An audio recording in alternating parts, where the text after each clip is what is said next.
Big boss హౌస్లో ticket phenol race కోసం మొదలైన విషయం మనందరికీ తెలిసిందే. అయితే ఇప్పటికే వరుసగా కొంతమంది కంటెస్టెంట్స్ టికెట్ ఫినాల్ని సంపాదించుకొని ఉంటే అందులో విష్ణుప్రియ మాత్రం బ్లాక్ కార్డ్తో అయితే ఏకంగా టాస్క్ నుండి ఎలిమినేట్ అయిపోవడం జరిగింది.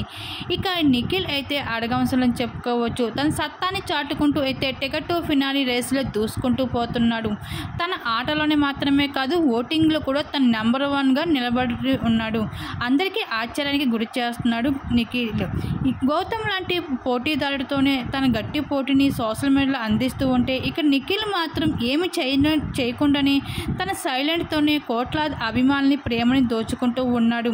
అలాగే మరొక వైపు అయితే అఖిల్ సార్థక్ హౌస్ లోపలికి వచ్చి గౌతమ్ నువ్వు ఆల్రెడీ డౌన్గా వచ్చినప్పటికీ ఇప్పుడు హౌస్లోనే కాదు బయట కూడా పెద్ద హీరో అయిపోయావు అంటూ అఖిల్ ఏమో వచ్చి రాగిన గౌతమ్ని ఆకాశానికి ఎత్తేయడంతో పక్కన ఉన్న నాబిల్ మాత్రం ఈ గౌతమ్ గారికి టికెట్ ఫినాలి మాత్రమే కాదు ఈ హౌస్ నుండి పంపించాలి అంటూ గట్టిగా ప్లాన్ అయితే వేస్తూ కనిపించేస్తున్నాడు.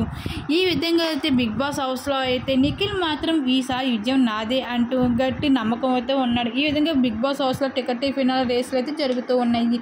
బట్ ఈ టికెట్ ఫినాల్ రేసులో విజయం ఎవరు సాధిస్తారు అన్నది మీ అభిప్రాయం. తప్పకుండా కామెంట్ సెక్షన్ షేర్ చేసుకోండి.